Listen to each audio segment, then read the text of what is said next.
Okay, so olunaku olwaleero nzizeeko mu kakiiko aka Legal and Parliamentary Affairs Committee. Nasooka kwemulugunya kubanga ekiteeso kino kyasooka okuteekebwayo mu Parliament kituyita first reading nga lumu October. Enkeera nga 2 October olweggulo nefuna ebbaluwa okuva mu kakiiko nga bampita okujja enkeera nga 3. Nengamba kiki kyo no supiidi w'ekika kino bafa kinyo emergency kyeriwo. So chairperson w'akakiiko ne muwandiikira ne mugasebo okusookera ddala muleke tukola ku ambush. Ompise leero olweggulo nzije nkya ku makya first reading yabaddewo ggulo nga mubuuza kiki exactly ekibapyawo ebbugumu lyaki nnyo ng'ate balina n'amateeka amalala ge batannakwasaganya. Anyway, so ne mbagamba sijja kusobola kubeerawo olunaku olwo baali banjagala nga ndaba nedda si kya bwenkanya. Ne bakkiriza ninzija olunaku olwaleero nga wayiseewo ebbanga okweteeka obulungi. Etteeka munnaffe Honorable Lumu lyaleeta okusookera ddala lyatembeeta okusookera ddala yagamba nti alireeta ku lw'obulungi bwa opposition. Naye neebuuziza era ne mu kakiiko yakyalira ebibiina by'opposition eby'enjawulo ng'ababuuza ku tteeka lino lyatembeeta lyagala okuleeta. Bonna ne bamugamba etteeka libi fu bwefuufululu naye ate yalemerako. Kakati ne twebuuza abantu b'ogamba nti booleetera etteeka baliganye baligobye obeera kino kikubiraani tekitegeerekeka. Era ebirala bye mbuuziza mu kakiiko nti bwe muba mugamba nti leader of opposition akubibweko akalulu obaoliawo tekyalibadde na kibi nti ne chief opposition naye akubibweko akalulu obaoliawo tekyalibadde kibi. Lwaki mwagala kikolebwe ku leader of opposition yekka? Kubanga mu parliament tulina sides bbiri. Tulina side ekulemberwa leader of opposition ne side ekulemberwa leader of government business. Leader of government business tebamukubako kalulu. Government chief whip tebamukubako kalulu. Ba cabinet minister aba government tebabakubako kalulu. Ba committee chairpersons kubanga NRM side ekulembera committees 24 fe tukulembera 4 zokka. Bali nabo tebabakubaako kalulu. Kakati kikyoba otegeeza ekyo ekireetedde abantu okulowooza nti bano abantu batagetinga Ssenyonyi ng'omuntu. Kubanga lwaki bali bo kisigala nga bwe kiri tebakubibwako kalulu naye ate oyagala sayidi eno ekubibweko akalulu. Kwegamba kireeta ebibuuzo bingi era olabira ddala nga balina kye bagezaako okwasaganya ekitategeerekeka. Naye komiti nga bwe njigambye nti katusuubire banaawuliriza endowooza z'abantu be beebuuzizzaako. Kubanga kino komiti kyekola okuyita stakeholders ab'enjawulo okubeebuuzaako tekirina kuba just formality. Kubawuliriza era benzize ndaba nga boogera bonna nga bagamba nti lino etteeka si lituufu. N'aba NRM n'abalabye olunaku lw'eggulo era nabo ne bagamba nti etteeka lino ligenda tandika nga 2026. Ne bagamba nawulidde lawyer waabwe Kanso Barata n'abalala babaddewo nga bagamba nti 2026 NRM naye we n'abeera mu opposition nabo nga balaba nti essaawa yonna ekintu kiyinza okugira. Kati nabo ne batyamuko ne baga nti ebintu bisigale nga bwe biri. Ekyo kikulaga nti kiba kikyamu bw'okola etteeka ng'olikola olina omuntu gw'otagetinga ng'omuntu. Kubanga oyinza okutagetinga abaliwo kaakano enkeera n'obeera nga gw'oli mu opposition. Twabiraba owekitiibwa Mama Mbabazi yali ku Public Order Management Act ye kennyini yasooka okulumiwa etteeka lino. Ba Grace Binjira detention without trial ye kennyini gwe lyakwata. So kati kikulu ne tulowooza ne tufumitiriza ku bintu bino. Oyinza okubanga Ssenyonyi tomwagala kubanga abuuza ebibuuzo bingi alemerako ku nsonga ez'enjawulo. Ssente y'omuwoomusolo wano mu palamenti bitongole bya gavumenti ebyenjawulo nakinaalemerako n'ogana naye Ssenyonyi ono atusumbuwa nnyo. Katulabe engeri gye tumucyankalanyamuko zisigenda kubeera leader of opposition lubeerera. Sina kyenjagala sina bwe kirina okubeera tukula okulaba nti tuyingira obuyinza. Kati oli ayinza okulowooza nti ntagetinga Ssenyonyi n'omutagetinga enkya n'obeera nga bw'abadde amutagetinga gw'oli mu kifo kye yali alimu ate nga ye ali sayidi eri embeera obuno gikwasa.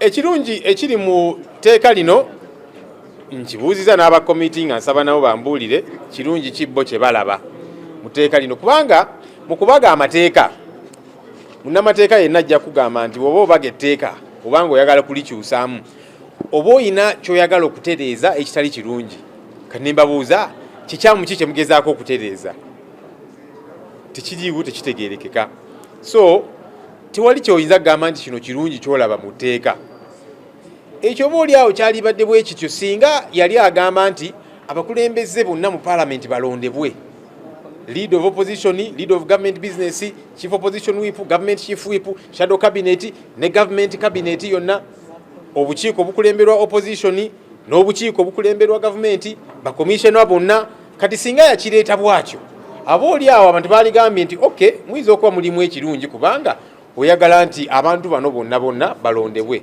naye bw'ogamba nti atwagala omuntu omu yekka gwe nnonzemu mu balala kati ekirungi kiba tekitegeerekeka so ekintu bwe kiti kiba obuli okigenda nakunafuya opposition tudaawo tuli mu kulwanira bifo ate nga bannaffe aba NRM bosi bwe bakola ebyabwe balina engeri ndala gye babikwasaganya neffe tudaawo tuli mu kulwanira bifo naki tuvudde mu kalulu nze kakati nange ntandiseewo ka group akange kubanga oyo ayiseemu oba yanziba n'akalulu oba saamuwagira abalala ne batandikawo akaabwe kati oba oleeta akavuyo akateetaagisa weesiimye mattu oli wa mukisa okukira abalala omugugu gw'ebizibu by'ettaka gukutikuddwa Brand Property Services Limited ku lw'ettaka eritaliiko nkaayana ennyumba eziwedde okuzimbibwa wamu n'ez'okupangisa apartments ez'okupangisa wamu n'okugula mu mawanga ag'enjawulo okuli Uganda, Kenya, Bungereza, Dubai, America wamu ne Canada okuddaabiriza ennyumba oba ebizimbe byo property management n'abasaveya abakugu abatakufere twekwate ku nsonga zonna ezekuusa ku by'ettaka nga kw'otadde n'okugobera ku kyapa kyo kati pazo y'eby'ettaka ebadde kukaluubiriza egonjoddwa bw'okwataganye naffe tukubire ku noti 703 824 noti 79 oba noti 773 26 58 noti oba otusange ku MT House omwaliiro ogusooka room 5 ewazana ku Entebbe Road okuliraana ekizimbe kya Muguluma Empire tukyalireko ne ku website yaffe www.brandpro.co.ug Brand Pro Property Services Limited tutuukiriza birooto. Honorable Chair and members, on the 1st October 2024, the Administration of Parliament Amendment Bill 2024 was tabled and read for the first time. Consequently, it was referred to this Honorable Committee for further processing. And I began by highlighting the following days when I got the letter saying come the following day. So there was a bit of speed there. Anyhow, the position of the leader of the opposition in Parliament commenced in Uganda in the year 1958, just by way of background, when the first direct elections in the Legislative Council, LegCo, were held, where the position of leader of opposition was formally created in this institution.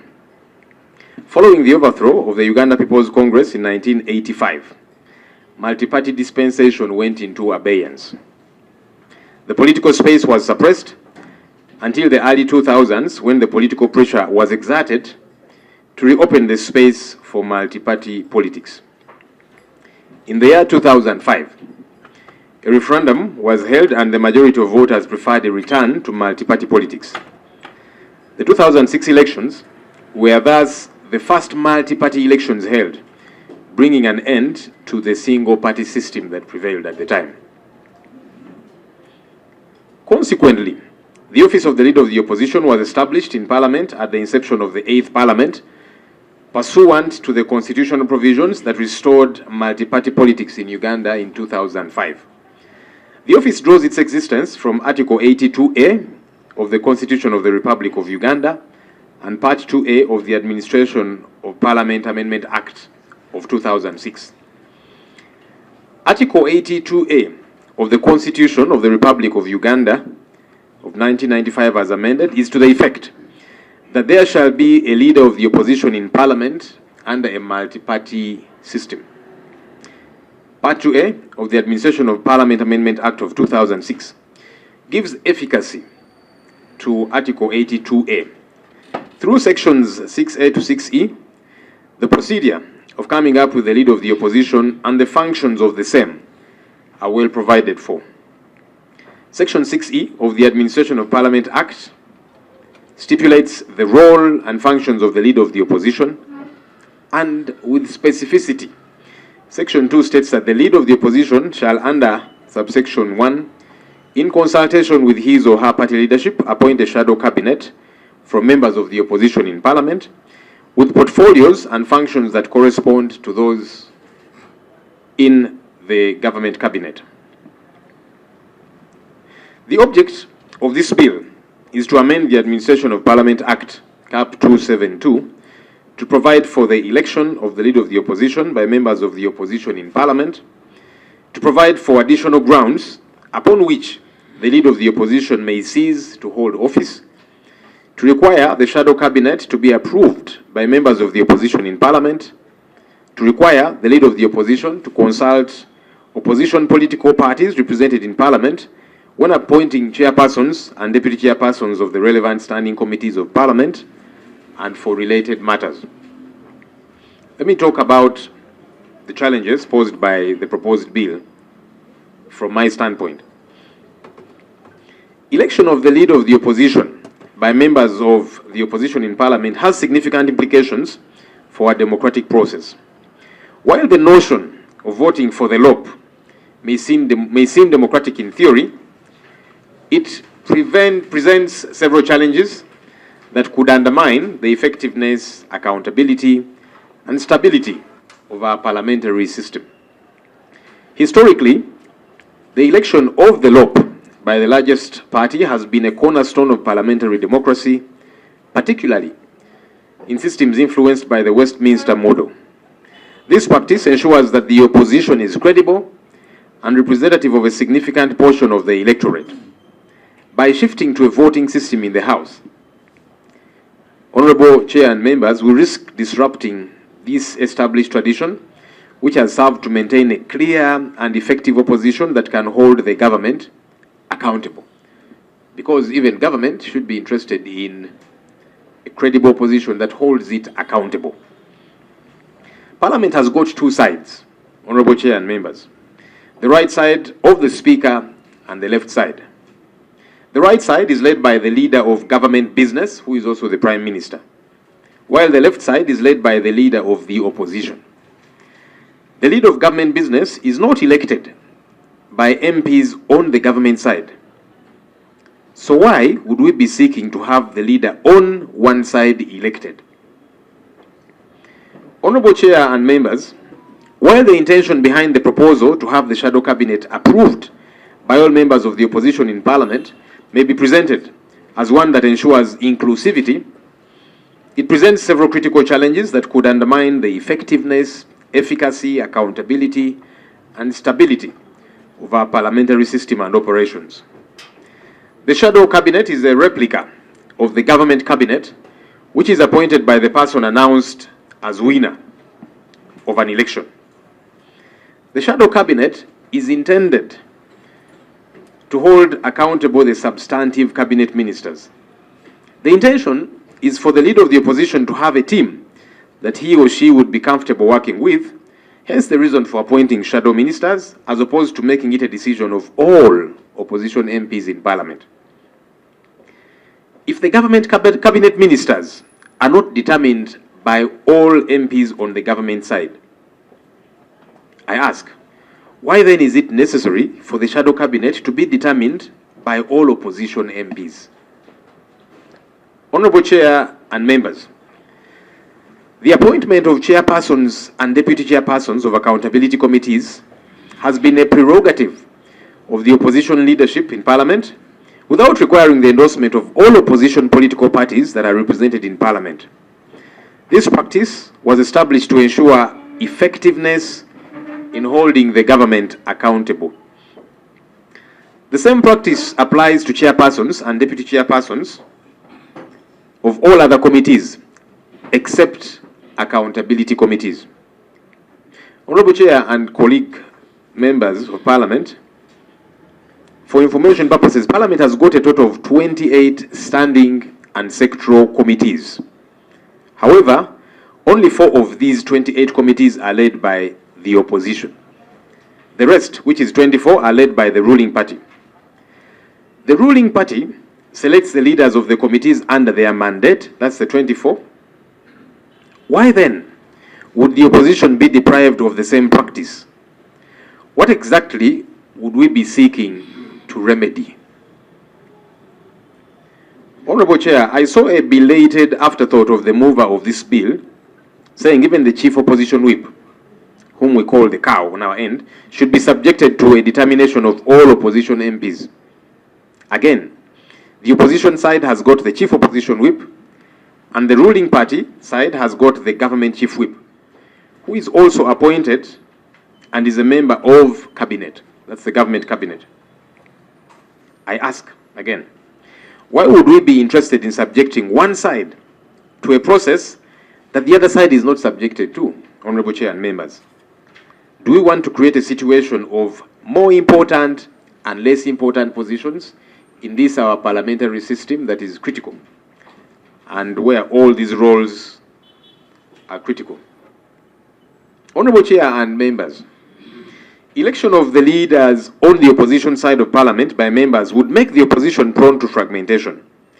When opposition members in parliament are forced to compete for leadership positions, it can lead to divisions and weaken their collective ability to unite and hold the ruling government accountable. A fragmented opposition is less effective in presenting a united front, which is critical for influencing legislative outcomes and ensuring that diverse viewpoints are presented. Honorable Chair and members, the mover of this bill says the bill is intended for the good of the opposition. But as I have been observing, all opposition political parties have disregarded this proposed amendment, saying it is not in any way relevant. So I ask, which opposition is the mover of the bill talking about? Honorable Chair and members of this committee, I'm not the first leader of opposition in this parliament, and I will not be the last. So if the mover is targeting the current LOP, then he is, with all due respect, misguided, because I'm not in this office permanently.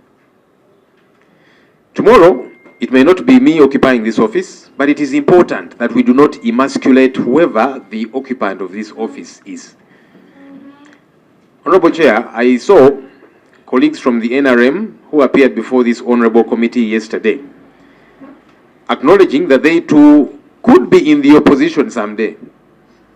And that is the reality of politics, honorable colleagues.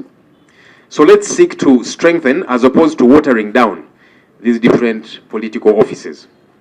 Conclusively, honorable Chair and members, the current legal regime is devoid of any reasonable lacuna that would warrant an amendment. I thank you.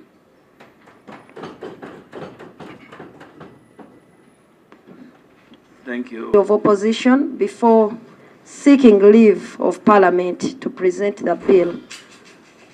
Being that you are his leader, I would like that clarification to be drawn if he ever consulted the leader of opposition. My second question is whether the Right Honourable Lob has interacted with the Honourable Lumu before this date.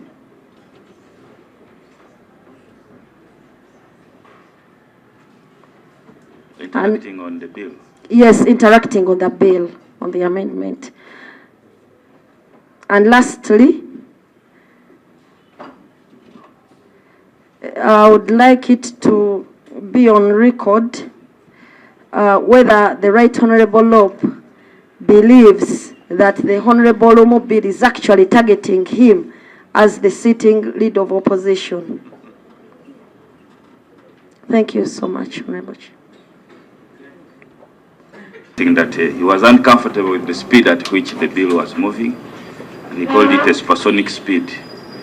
I want to put it on record that the alleged supersonic speed has since been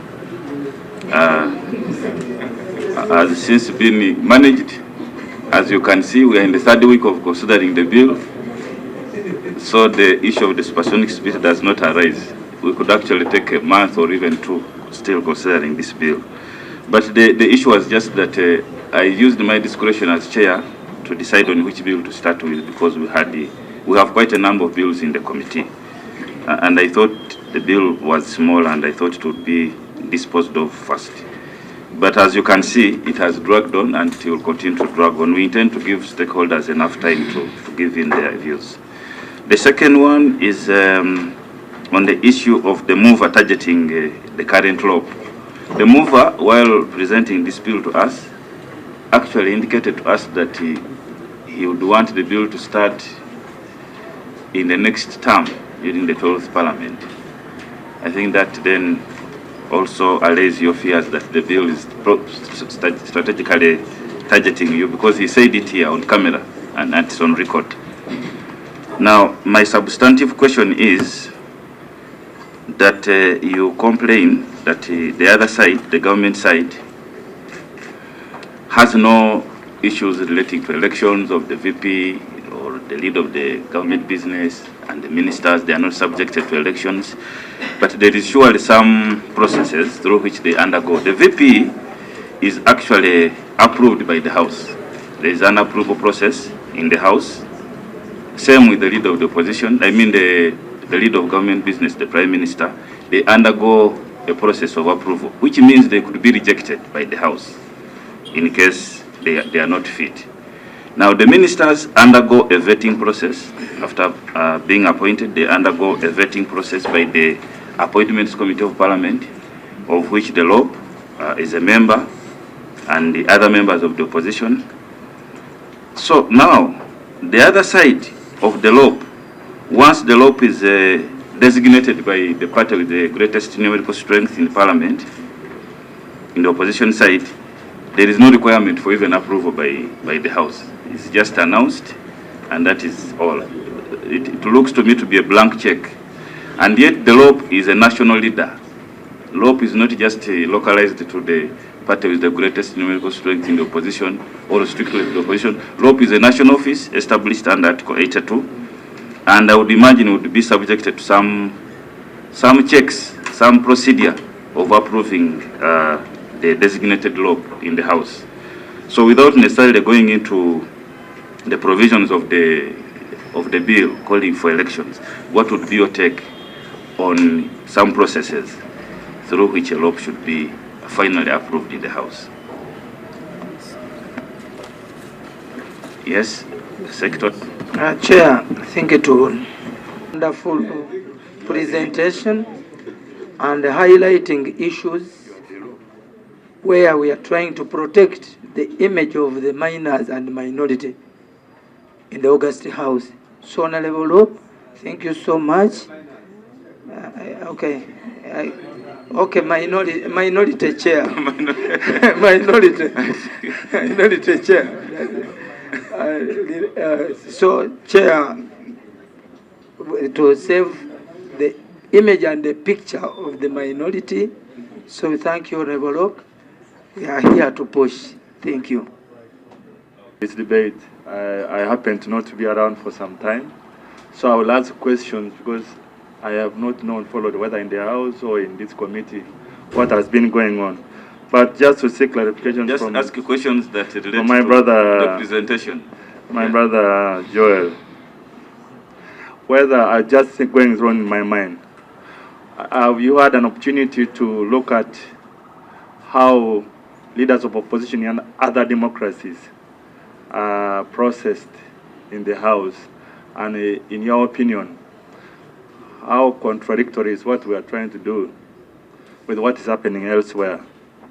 Number two is, it actually tickled me in the propositions how the leader of opposition is going to cease to hold office. I think this is a tradition, a general practice. Elsewhere, when you are holding a public office, there must certainly be some provision how you come to cease to hold that office. Is that contradictory to, in your view, to what is going on in this current bill? Lastly, I know multi-party democracy hurts, but what is your best way how to babysit this democracy within the opposition? Because at the end, as you say in your statement, that on page 5, a fragmented opposition is less effective in presenting a united front, which is crucial for influencing legislative outcomes, the last paragraph, and ensuring that diverse viewpoints are represented. It was just going on in my mind. I thought competitive elections, even within the opposition, should be a breeding ground for more competent leaders to emerge from among such a team rather than being a weak point. I feel like, isn't your observation going to the fundamentals of the beauty of multi-party democracy, to provide for grounds for competition, and the winner, the best one of you, wins? I thought it was, I don't know what's your opinion on with respect to that observation. I thought it was a strength rather than a weakness to provide for competitive processes within you, or either on this side or the other side, for the best to come out. I want to thank my brother Lob for the submission. I've looked at some good arguments that have been put forward on effectiveness and all those. It's really something which can help us. But I think the prior people had alluded to the fact that it would be an issue for a committee to even sit and consider, but to realize that it is within our power, that when such a bill is presented and referred to a committee, we have no mandate other than considering it. But one thing which I want clarity, and this question was posed by my sister on the issue of consultation, whether the mover of the respective bill had consulted. I wanted to find out with certainty, I know Lob is a colleague in a legal fraternity, is it a legal requirement for you to be consulted before you move a private member's bill? Is it a legal requirement, or this is like an in-house where it is courtesy? Because when I look at Rule 121, a member has a right to move a private member's bill. And reading that rule exhaustively over rules of procedure, it does not put a duty upon a member to have to consult someone whether they should bring that bill, because he has, it's his right. But I think now what we are doing here in the committee with this wide consultation is now our input all towards the bill as to whether we agree or disagree. But to castigate a member that he did not consult me before even he moved the bill, I think is not legally supported. I stand to be corrected if I'm wrong. Thank you. Questions came from the Honorable Shamim Malende. Did the Honorable Lumu consult my office before moving this bill? With your permission, Chair, I'll tether that to the question of the Honorable Bosco. There is no legal requirement for a member moving a private member's bill to consult anybody or any office. That's why it's called a private member's bill. Yeah. However, usually when somebody is moving a bill on behalf of particular stakeholders, they will consult. I saw him reaching out to political parties in the opposition because he said he's doing this for the good of the opposition. So I think even though it was not a legal requirement, that's why he moved to different political parties, consulting them. I kept following on the news. Each of the parties that he went to told him not to go ahead with the bill, but he still went ahead anyway, which is his right. Do I think the bill is targeting myself personally? And maybe I'll tie that in with, because the chairman raised that. But let me first respond to the Honorable Vice Chairperson, who said the SG did not say that he would one time be in the opposition. I was very clear in my statement that the NRM delegation that came here did indicate that since the mover is looking at the bill starting next term, they never know they might be on the other side. That was mentioned by Councillor Barata. Honorable Chair, for information, the committee proceedings are normally aired live, so I was in my office following. I don't know if today they are also, relaying them live, but they are normally live, so people do follow.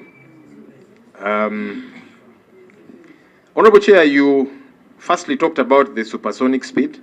Again, the reason I did raise that is because this bill was read for the first time on 1st October. On 2nd October in the evening, I got a letter inviting me on 3rd October in the morning. Maybe if there is a better English word than supersonic speed, it can be used. But I chose that word very deliberately in the letter that I wrote to you because it rarely happens. And as I did see you, Honorable Chair, speaking to the media, I said, yes, there are other bills before the committee, but you said this one is small, so you want to run quickly with it. But I said you were not being fair to us, whom you were inviting, and it's good you responded. Now, the question of, yes, is this targeting myself individually, because you did allude to that.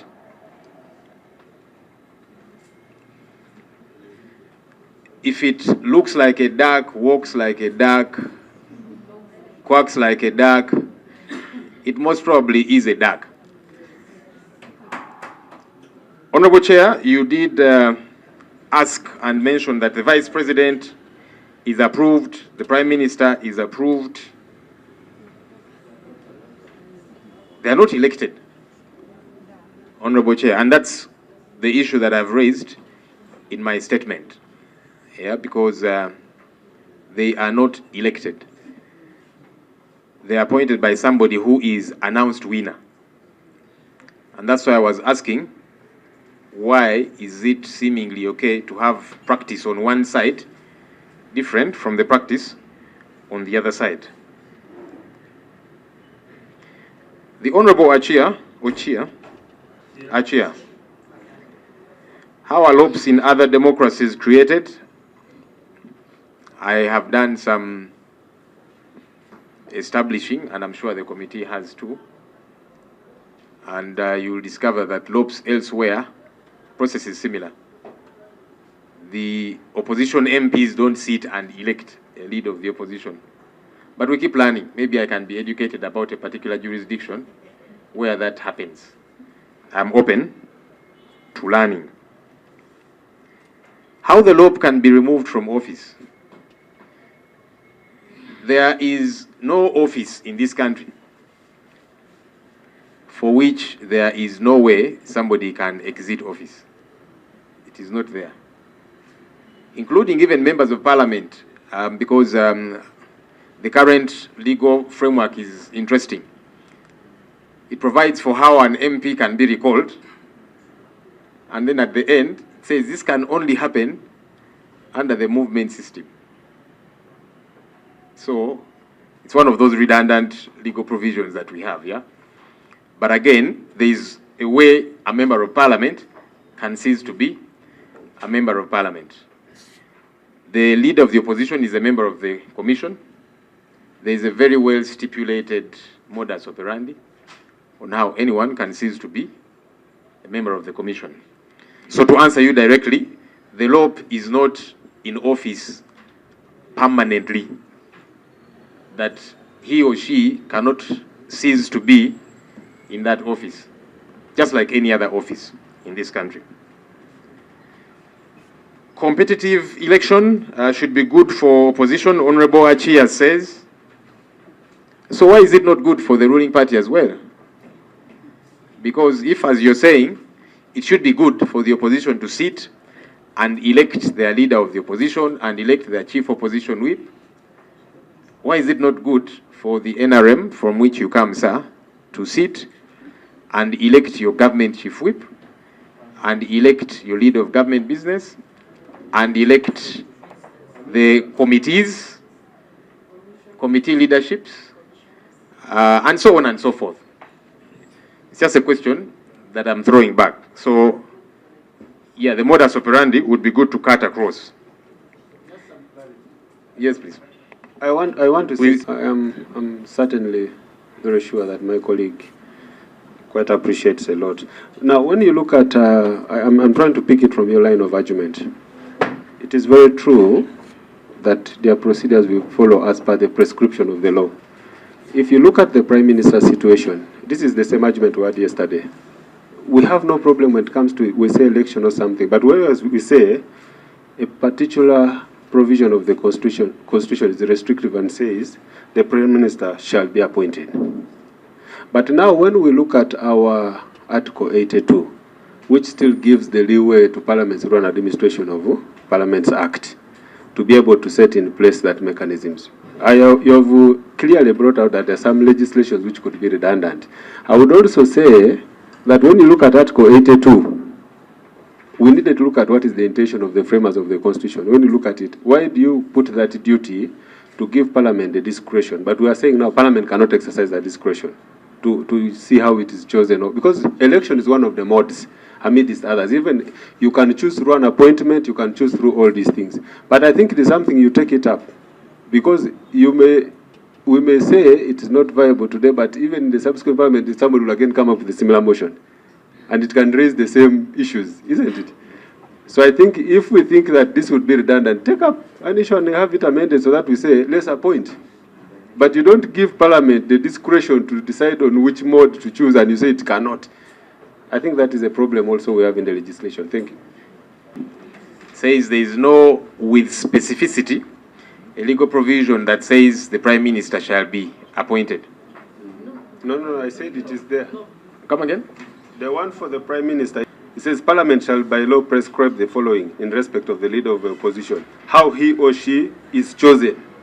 You find that this was another prescription of the law. And we seem to have a challenge with the modalities. So if you look at the word chosen, how he or she is chosen, how he or she ceases to hold office.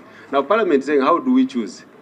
Last time when we were interpreting a lot of issues here, we said election can be one of the ways a law can be chosen, or it can also be appointed. There are different, under the word chosen, there are different procedures that can be taken.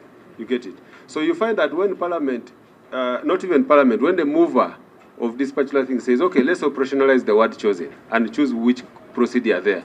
I think the issue of the procedure gives us problems, isn't it? That's why we are in this. But if we find that this particular provision also has its challenges, it's one you could propose for an amendment, and we have it also. If it is appointment, we say appoint with clarity. Thank you. Thank you. Council, incidentally, shall prescribe a mode. Parliament prescribed that mode in the Administration of Parliament Act, saying the leader of the opposition shall be elected by the leading opposition party. That's in the law. So there is no lacuna. The Constitution says Parliament shall prescribe. Parliament actually prescribed. And I was elected by my party with specificity, if you want to know. I was elected by the National Executive Committee of my party. That's the top organ of the party. So I don't think there is a gap therein that it's confusing. Do you choose or otherwise? The law is very clear. The Administration of Parliament Act shall be elected by the leading opposition party. And that's what happened in my case. That's what happened with my predecessor. Speaking for my party, how we do actualize that. I think those are the questions that came through. If I've missed out any, I can be guided, Honorable Chair and members. Honorable Susan, I just want to talk about something really scientific and constitutional. You know, the Constitution is like a Bible and the Quran. I was talking to Honorable Ebiwandiiko. You don't just read it as an ordinary love letter. So specifically on one point which was raised by the chairman about approval, the other side, and maybe our opposition, and insisting on designation. It is in the Constitution. The really only one word which you have to look at is party in the opposition. When you look at the terms and conditions of cabinet, that it was through the Constituent Assembly. So it was a constitutional process. There are entrenched provisions. Then when we look at the lead of opposition, it is clear, and a multi-party dispensation and the party in opposition. meaning the party with numerical strength. So when you want now to subject the terms and the election process to members of parliament, though you believe it was silent, it was not silent. The prime word was party in opposition. So unless you subject this to a constitutional amendment, you cannot amend an act to operationalize a constitutional provision which is silent. I hope you understand. This is a scientific way of understanding. So basically our hands are tied. Honorable Lumu was supposed to move fast an amendment of the constitution, then you get another act to operationalize. Thank you. It can only be scientific. The constitution is not just what is written. There's constitutionalism. So I don't know whether I made the point. Yeah. Thank you. Is to give public a good law, if we are to give, and to deny the public a bad law, if it ever passes through here. The Honorable Yusuf Nswambi elaborately puts it, we must avoid the temptation of using an amendment in an act of parliament to amend the constitution. So that becomes tricky, and as a committee on legal, we have that duty to protect and defend the constitution, which we must put on record.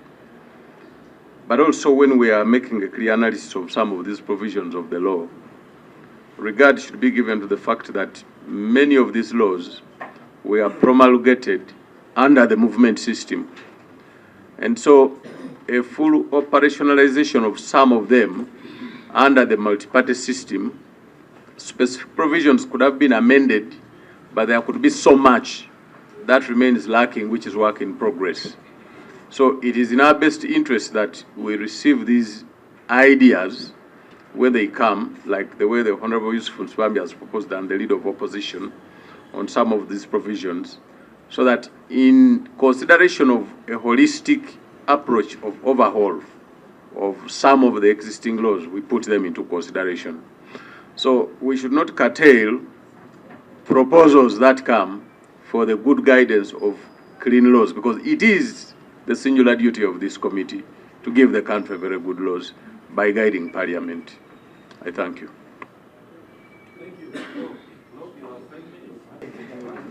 Mr. Chairman. Nosek has done it on behalf of. So 1 minute, I have a minute. Yeah, Mr. Chairman, sir, of course the law under the Constitution here, it stipulates well how a leader of opposition should be established in Parliament and as by law. But in his communication, he communicated that he was. The law was communicated here that he was elected by in his party by probably the Central Executive Committee, National NEC. I just wanted to understand further how the process was. Yeah, that's it. Yes, how it was.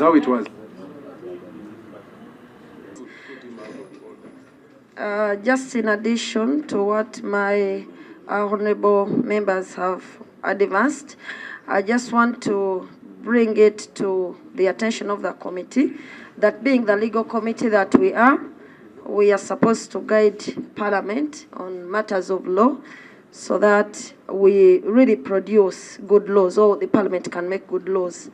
So my point specifically is on the election of the leader of opposition, as he has rightly put it, that he was elected and approved by NEC at the National Unity Platform. I think the spirit of the law was to ensure that the leader of opposition is elected from a party that has the highest members of Parliament in Parliament, or in opposition in Parliament. And I think the intention was very clear. They would have put it that we should consult other opposition members. But because there are issues to do with alliances currently as we speak, that if you put the leader of opposition being subjected to being elected by all members of the opposition parties, you may find that some opposition members or some opposition parties actually in alliance with the government. So in that line, how is the leader of opposition supposed to keep the government in check with some opposition members who are actually in alliance with the sitting government? 5 minutes, Lob, to respond. Thank you, Honorable Chair. Honorable Chair, I don't know whether it passed that there should be no thanking of people in this committee. I would like to defy you a little bit and thank the Honorable Juliet Lodu for being very smart today.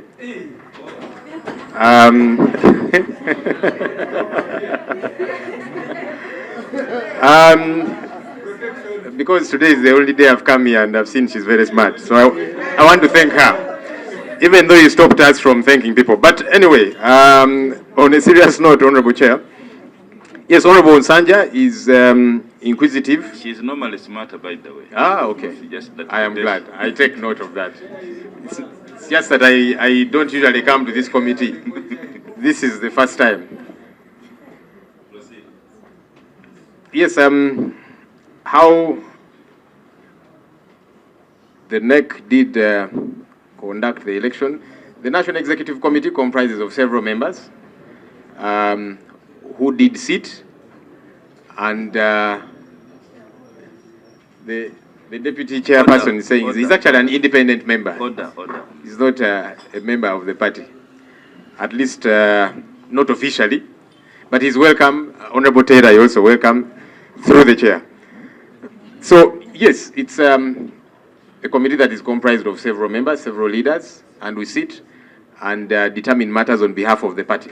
So when we saw the law saying the leader of the opposition shall be elected by the leading opposition party, our conscription of that was we're not going to call all the members of the party, registered members of the party, to come and elect. Our wisdom within the law was to go by the top organ of the party, which did carry out that election. And the minutes are available, and so on. That's how we have done with the previous law, myself, and so on.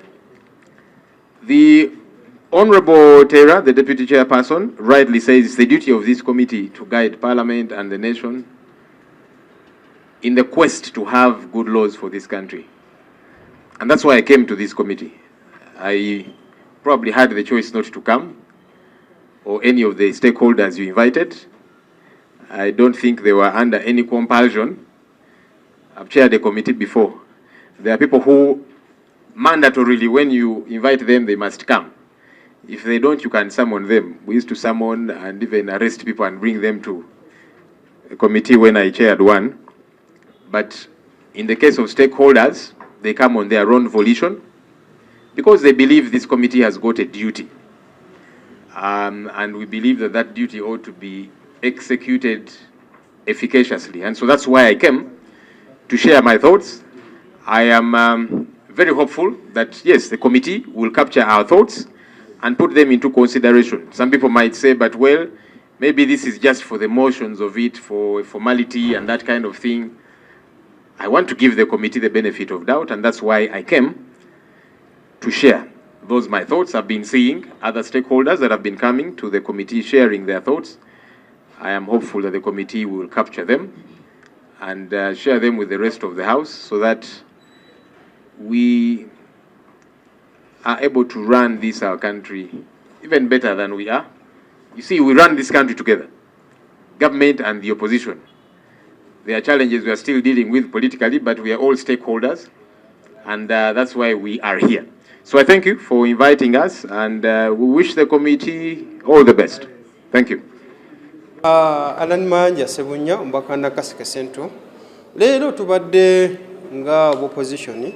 Tugenze ne leader of opposition wekitiibwa Joel Ssenyonyi nga yayitibwa mu kakiiko okuwa endowooza ye ku tteeka lya Lumu oba eryakazibwako lya Lumu bill, naye ng'etteeka eryo baliyita Parliamentary Administration Amendment Bill 2024. Naye mu byonna nze ku lwange ndowooza nti mwami Lumu kyalabye okusinziira ebibiina by'obufuzi byonna bize eri akakiiko public olaba n'ekibiina ekyenaalemu kigamba nti kubanga nakyo kisobola okubeera enkya sinakusobola wabula nakisaawa yonna kisobola okubeera nga kyekiri ku ludda oluvuganya so mukyo kitegeeza nti etteeka lino nabo baliraba nti ekyamazima speed ligiddemu si nnungi so nze mwami Lumu nsobola kumuwa amagezi kiteeka lino n'alivaako bw'oteekamu ekigere ekisooka mu mazzi bw'olaba nga mawanvu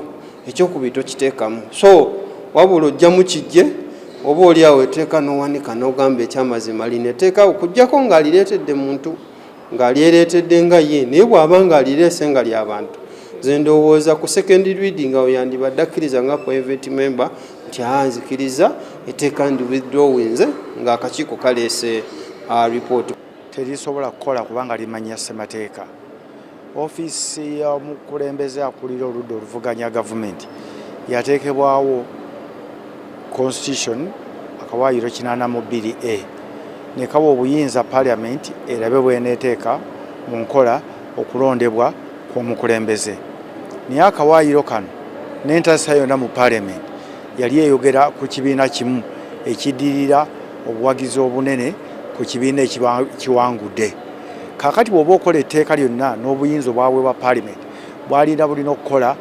okulonda abantu okusinza ku kibiina ekirina obuyinza era bwe baali bateesa mu kukola etteeka erya Parliamentary Administration Act mu kikwatagana n'okulonda omukulembeze w'oludda oluvuganya baatunuulira kye bayita spirit omulamwa gwa constitution gwali gulowooza ku kibiina ekiri mu buyinza kakati gwe bw'oba oyagala okukyusa entambuza y'okulonda ng'oteekemu ababaka ba parliament babalonda osooka kuddayo kutereeza kawaayiro ka constitution waggulu kalyoke kakuwa obuyinza obutereeza mu ngeri yonna gy'oyagala wansi kakati Honorable Lumu yabadde alina okugenda okusaba okukyusa akawaayiro 82 akali mu constitution oluvannyuma ffe tujje no mu parliament alyoka aleete ennongoosereza eno gy'ayogerako